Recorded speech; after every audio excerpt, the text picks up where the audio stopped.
सद्गुरु श्री ब्रह्म चैतन्य महाराज गोंदवलेकर। इनका प्रवचन 18 मार्च। गृहस्थी में भगवान का अनुसंधान रखो।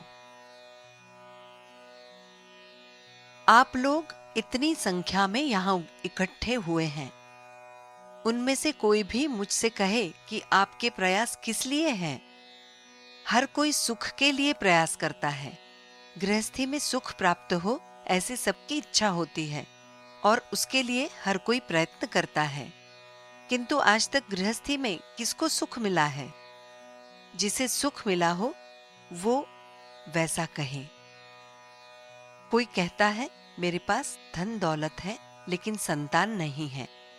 कोई दरिद्रावस्था में है इसलिए रोता है।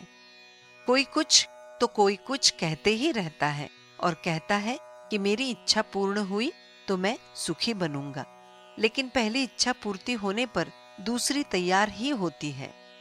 अर्थात हमारी लोभ की इच्छा कभी पूर्ण नहीं होती, हमारा लोभ कम नहीं होता। मृगजल पीकर क्या कभी कोई संतोष पा सका है? गृहस्थी ही जहां असत्य है वहां सुख कैसे प्राप्त होगा? इसका मतलब ये नहीं कि आप गृहस्थी का त्याग करें, किंतु ये जरूर देखा जाए कि गृहस्थी सुखदायक कैसे होगी। मैं तुम्हें निश्चित रूप से कह सकता हूं कि यदि आप गृहस्थी सुखदायक करना चाहते हैं तो उसके लिए एक ही उपाय है। वो बहुत आसान और सरल भी है।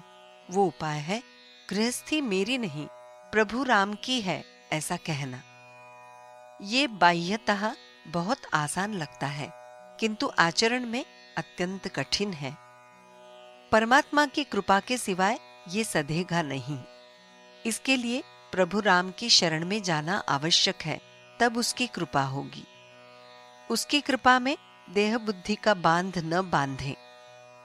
सब कुछ भूलकर भगवत भक्ति में लीन हो जाएं।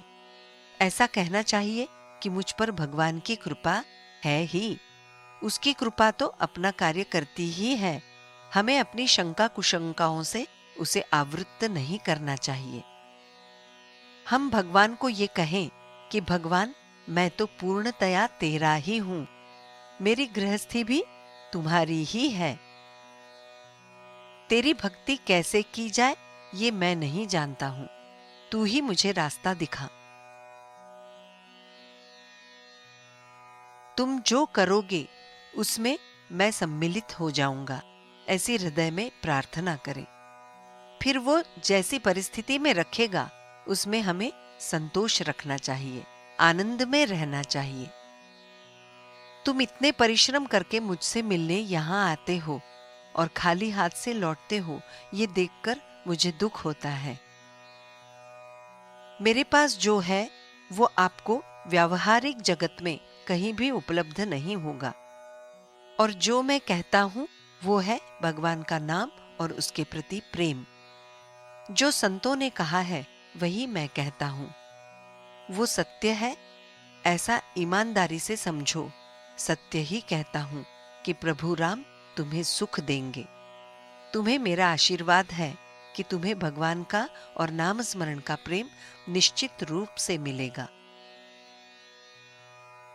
सुख से गृहस्थी करो, लेकिन उसमें भगवान का अनुसंधान रखो। जानकी जीवन स्मरण जय जय राम।